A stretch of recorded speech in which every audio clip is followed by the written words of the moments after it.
Hello everyone and welcome to my Gwanwyn guide. You've been asking for it. It's the first video of this week, so I hope you enjoy it. But everything to do with Gwanwyn, pairings, artifacts and talents all here in one go. So yes, you guys voted for it, and this is going to be the first video on all the epic heroes on my Gwanwyn Arrow of the Wind new up-to-date build and information in regards to her. So if you enjoy my content, smash a like, comment and subscribe for more daily Call of Dragons content. So today we're going to cover all the stuff to do with Gwanwyn, her skills, pairings, artifacts, as well as those amazing talent pages. So with all that said, let's go into her skills. So her 4 skills are amazing, and they're all built to do with single target DPS. Her first ever skill you get access to is a single target DPS that totals in 800 single target DPS, which is staggered in a 3 quick succession burst, as you can see in the description. It's a really cool animation when you get to see it fire. It's very similar to the animation that you see her do in the background sometimes when she fires her bow. Skill 2 isn't anything too special, but it does help you throughout the early game all the way until at least the Stars Reignited campaign. That is the Aspiring Queen's Guard. It just gives you 15% extra damage to Darklings and the Dark Creatures, meaning even at level 1 you're going to be able to use her and have this at a 5-5-5-5 state in the later game, and still when you get her to level 10 it's going to deal a considerable amount of damage and help you level up Gwanwyn even further. But this is where we go into the overdrive and why Gwanwyn starts to get absolutely an amazing epic hero for a player. Skill 3 gives you a 15% attack bonus, which is a great steroid for obviously this first skill, which is all physical damage dealt. So this is obviously increasing the amount of damage you're dealing through your normals and your skill 1. On top of that, you get 10% march speed, which is a bonus, especially in the different scenarios, which we will talk about when we go into Gwanwyn's roles. But then we go to the 4th skill, and this is what makes Gwanwyn honestly the best single target DPS hero in the epic tier category. And the reason is it is 10% extra damage from all sources, and this is our own requirement of being at 50% unit count or higher. You're going to have this all the time in the time and scenarios you're going to be using it, which we're going to discuss in a moment. But a 10% extra damage increase, this is on your skill, normal and counter-attack damage, any sort of damage steroids that you have, or any sort of damage multipliers, you know, skill effects. This is increasing them all by 10%. So this is inherently one of the strongest buffs you can have on a hero, and Gwanwyn has access to it. And when you finish Gwanwyn off, and this is which is really nice, obviously you get the Awakening skill, and an Awakening skill for your Gwanwyn is an additional brand new passive skill, and it says whenever you launch a normal attack you have a 50% chance to poison that target, which deals 100 physical damage for 3 seconds, and this deals 100 damage every second in total. So when you add that numbers and configure the calculator, it's a simple 300 damage in total over 3 seconds. So when you have this on top, that is obviously already 330 damage on top, and then you've got obviously all of your other abilities or talents that are increasing all your damage on Gwanwyn. So that is her skills overview. Obviously it's nice and simple. All of her skills are very single target DPS heavy, and that is why she is excellent now in her role. And her role primarily has been always the behemoth slayer of choice for the epic tier. Bringing a Gwanwyn in your raid with even a 5-1-1-1 Nico behind her is an amazing combo, and even if you don't have access to a good Nico, a 5-5-5-1 or even a 5-5-1-1 Craig is an amazing option too, just to put behind that Gwanwyn for a super budget pairing, and the role for Gwanwyn in that is always going to be a behemoth slayer. She's going to be one of the best choices when you're going to kill those behemoths and try and get as much damage dealt as fast as possible, because single target DPS and marksman all excel at dealing consistent damage compared to a mage that's really powerful at dealing burst and area of effect damage. So that's the different dynamics between the two camps. So when we go into that, we're going to go now into some of Gwanwyn's pairings, which is obviously the first choice before we go into all the crazy ones, is going to be Gwanwyn and Craig. As we mentioned before, this is going to be used for yourselves, honestly, a lot in the early game. And the reason why this is going to be used is because of the different amount of utility you have. You can have your Gwanwyn built with the talent page, which we're going to be talking about in the precision tree, which is going to be allowing you to be a behemoth slayer. But then with your Craig, you can set up your Craig talent tree in a primary role, and that will allow him to be more of a PvP orientated match, so you can switch between the two different builds whenever you require. So these two are honestly one of the best starting pairings when it comes to an archer combo. But when we go with Gwanwyn now, we obviously have different options. You can also use something like Eliana as a filler if you don't have anything else,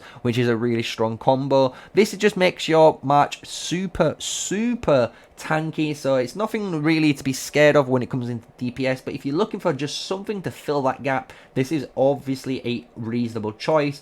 But now going into the actual big purpose roles, we have now Gwanwyn and Neeko. This is going to allow you to shred down any of those behemoths as much as possible. Gwanwyn, even when you awaken her with what we said, a Neeko at 5111, it's going to allow you to shred down that behemoth because of the physical defense reduction from your Neeko. Even at 111 stats, we're going to gain 10% normal attack damage and a 10% physical attack bonus. So these are great stats, already 20% worth of stats in these two skills for just 1 point once you've maximized this first skill.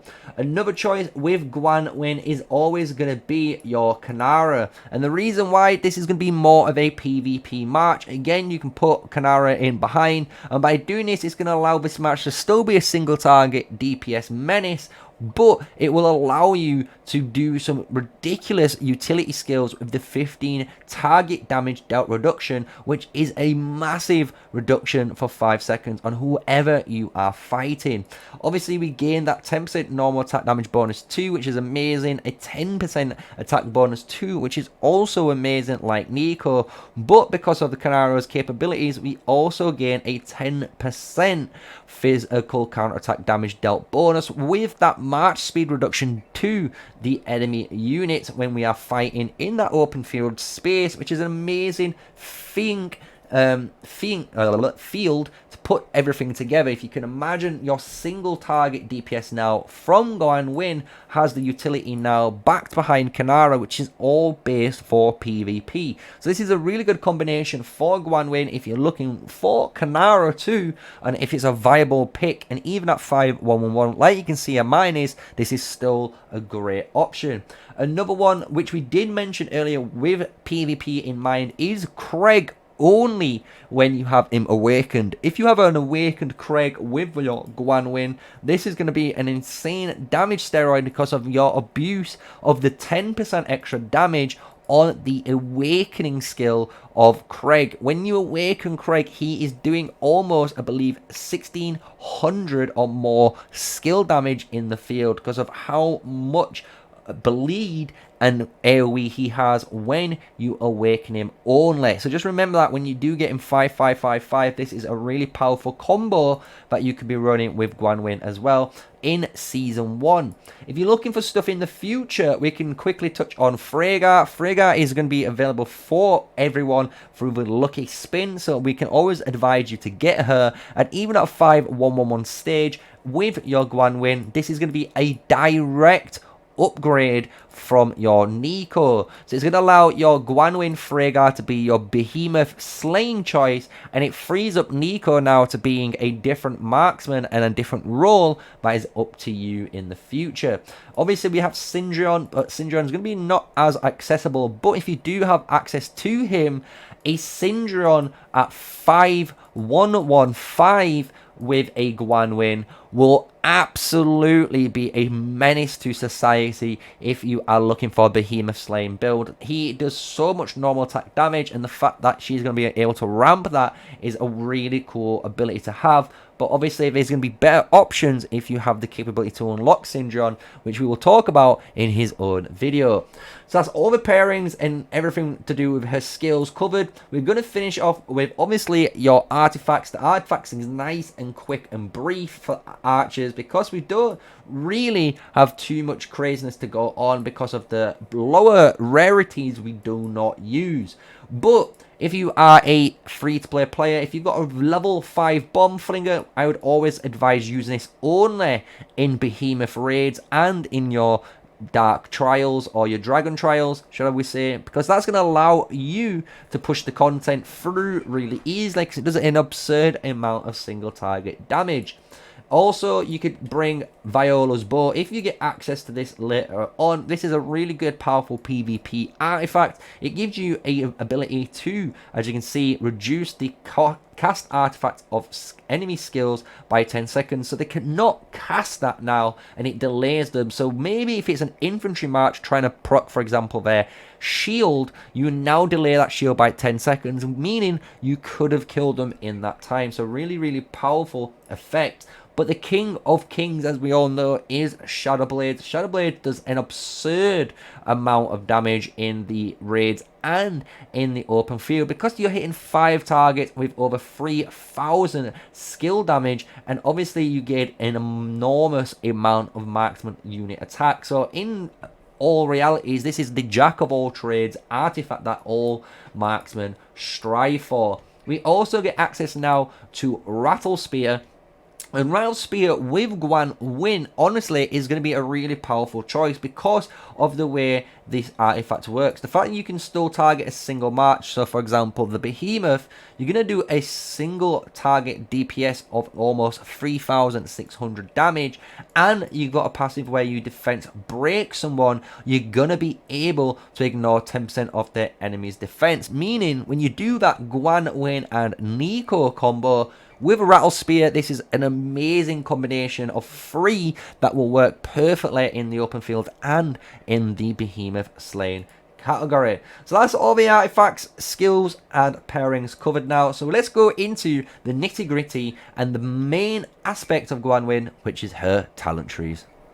So now we're on to the talent pages, and I've got 3 talent pages for you, 1 raid DPS and 2 different PvP styles depending on what you want to use and potentially pair her with, depending again if you're going to go for maybe a future Gwanwyn Freygar, or if you're going to be using more, again, Gwanwyn and Neeko. It's going to be a little bit different, and we're going to explain each one. But this is the raid DPS tree that we have currently on show. And this is the one we've used for quite a long time now for your standard 43 points. So once you get into your level 43, you're going to be getting access to a completed tree.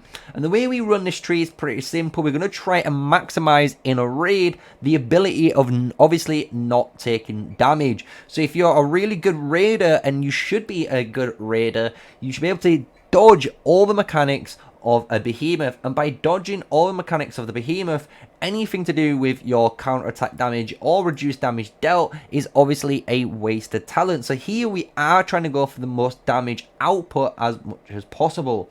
So in this build, we're going to be focusing on ramping up throughout a behemoth fight, because obviously a behemoth fight does last a long time.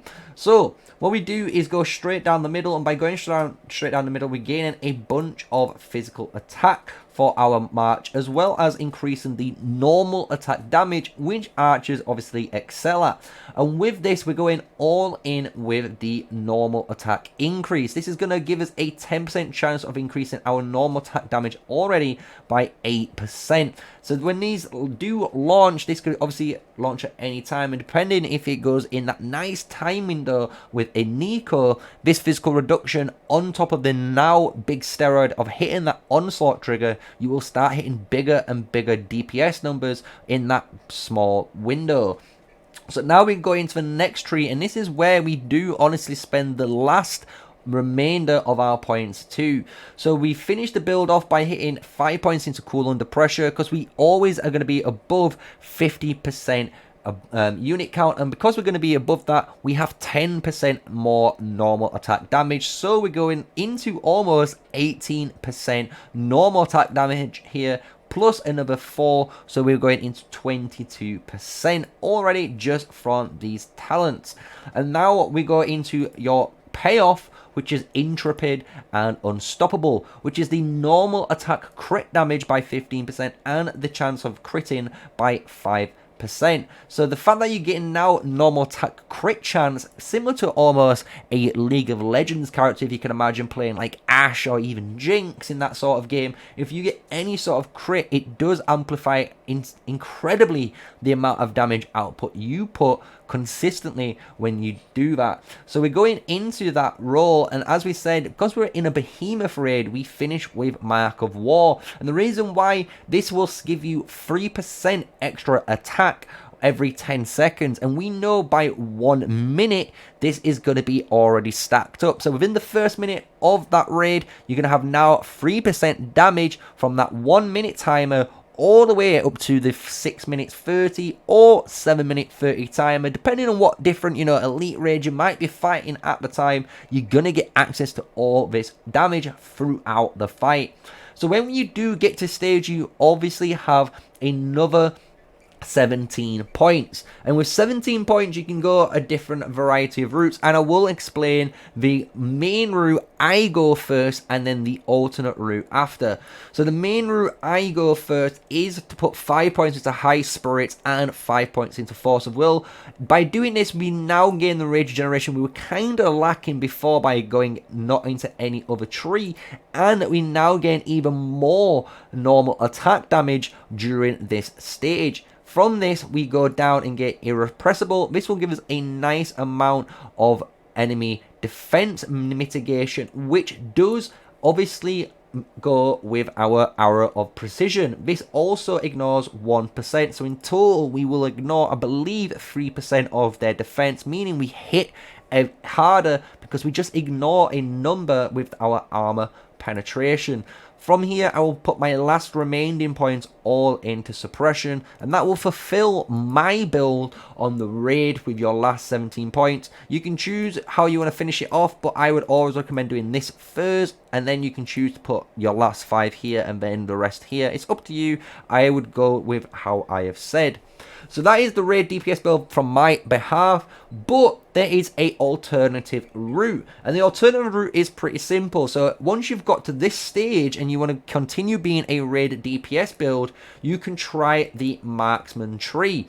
And if you go down the marksman tree, you would go down the attack route, the rage generation now, which we were missing, and now the steady shot build. This is a very greedy build, and the reason why you're gonna gain 3% every single point.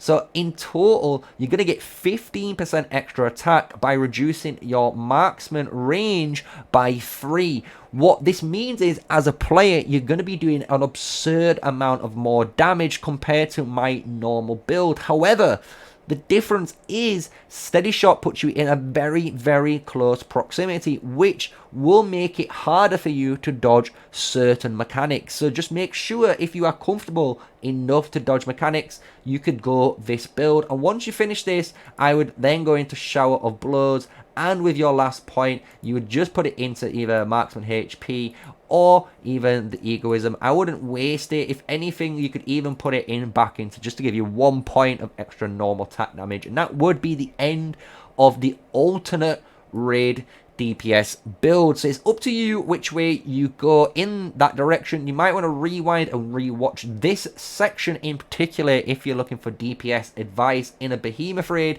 because this will give you 2 different tree branches and alternatives in this one tree. So from here, we're going to go into my PvP rage build, and the PvP rage build is pretty simple. I'm going in for the fact that I'm going to be confident enough with my archer that once I get my Craig awakened, for example, I'm going to fire off as much AoE damage, and that AoE damage might help kill other enemies, and if they kill other enemies, I am going to take advantage of that with this build. So the way we do that is simple. We get our marksman attack, we go for the rage generation with our skill damage and our shower of blows, increasing the amount of damage we deal with our next rage skill. On top of this, we now get the marksman HP, which is a beautiful 2.5% HP, which is, remember guys, the king of stats in PvP, as always said on the channel. And then we get Delight, which is the beautiful Delight, the ice cream on the cake for going down the marksman tree, because you get a 15% rage accumulation speed while you're above 50%, which is absolute bonkers when you're going for a rage build for our archers. From here, this is where we go an alternate route from a lot of different builds. We go for Harvest now, and Harvest is where we're going to try and abuse our Craig and Gwanwyn March, and that's because if we have Gwanwyn primary here with this PvP rage build, what it's going to allow us to do is pretty simply put out as much AoE as possible, and then once it kills any of those units that's obviously hitting from the bleed, we're gonna harvest and get free attack, and this goes all the way up to 5%. So if we have this up really fast during our uptime, so while we're above 50% rage, we're gonna have an insane damage output. And for me, I finished this build because I do believe skill damage is king in the PvP realm at the moment. We will go for burst shot with this build just to round out how our Gwanwyn works. She has poison, she has stagger damage, and this burst shot adds extra stagger into her damage build with obviously the rage generation. From here, I will go into the precision tree in the PvP rage, and we will go down the overall attack and adrenaline rush, and we will get strengthened weapon, finishing off with whirlwind. And our last 1 point, it can be up to you where you place this, but for me, I would place it in intuition. This actually gives you a 2% chance, which is higher than any of these other buffs, and by getting that 2% chance, you're able to remove potentially a movement speed reduction debuff effect, or maybe a armor reduction, you know, attack reduction. Any debuff could be reduced when you launch a normal attack. So really, really powerful effect to have for 1 point to round off this build. So that's the PvP rage tree. Really, really good tree if you want to pair your Gwanwyn with heroes like a Kanara behind her for the higher skill players, or if you're trying to use someone like Craig and have an awakened Craig's skill, use the AoE and kill players, this would be the perfect tree for it. We also have one more PvP alternative, and like I said, I believe PvP skill damage is king, but there is other players that also have the alternate view, which I also cater for. So if you're looking for a PvP auto attack build, this is the way we would go. So it's very similar to how we are already running, but we have a slight different contradiction at the end, as you can already see. So we go for the marksman attack, and we go for the 5% extra normal attack damage, because obviously we want ranged and normal attack damage while we're going for this sort of style of build. We'll go for the skill damage still here, and you could choose for bullseye. However, I do believe this skill, to be honest, is a little bit lackluster. I feel like you use it too quickly and you don't get as much of the benefit out of it as much as you feel. That's why we'll still go for shower of blows. But as you can see, it's a nice simple marksman HP delight into your counter attack damage. And we need counter attack damage now because we are going to be focusing on as much white damage, which is your normal and counter attack hits. And the reason why we're going to go down this build is to get pursuit. So when we are purposely all based with marksman, we have a chance of increasing our normal attack damage on that unit when we cast our rage skill. And this build is now built for someone like Nico. So if you're looking for a Gwanwyn Nico build, for example, this could be a really powerful build for you, right? Because it's going to allow you to shred their armor again and go for a nice skill in rotation, but it emphasizes on normal attack damage hit as well as the counter attack damage that you're going to have if you have Nico as your secondary, because Nico will give you that 10% counter attack damage and 10% normal in that skill 4 slot. So once we finish here, we will go into precision tree once again, and it will be a slight difference in the build. We're going to go down the overall attack. We will put adrenaline rush again all the way to 5. We will then put 5 points into last word to maximize as much counter attack damage again in the build, because again, you got to remember, archers do get targeted, and having that counter attack damage in your Gwanwyn is going to help as well for you feeling a little bit more defensive and obviously punishing the enemies. And then finally we have the invincible. This is the last payoff, again increasing your normal attack damage dealt by using the onslaught trigger. So it beautifully, you know, finishes off the build. And if you're wondering again for your last point, and we would choose either cool under pressure, so we have 2% more normal attack damage, which is really good. But if you're like me and you want that a bit of PvP utility, initial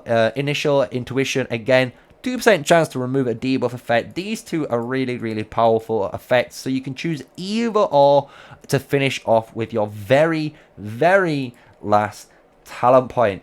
And that is it, guys. That's all the talents I'm going to give you today. We've given you a raid DPS build plus an alternative ending with the last 17 points. Once you've finished, obviously, your beginning tree, once you've hit level 43 for your hero. So, I hope you've enjoyed the video. We've gone over the skills, pairings, artifacts, and the new up-to-date talent pages that we are running currently for Gwanwyn and different marksmen within the genre of the game. So if you've learned something today and you've enjoyed today's video, smash a like, comment, and subscribe to the channel. And until the next one, stay safe, stay sneaky, peace out.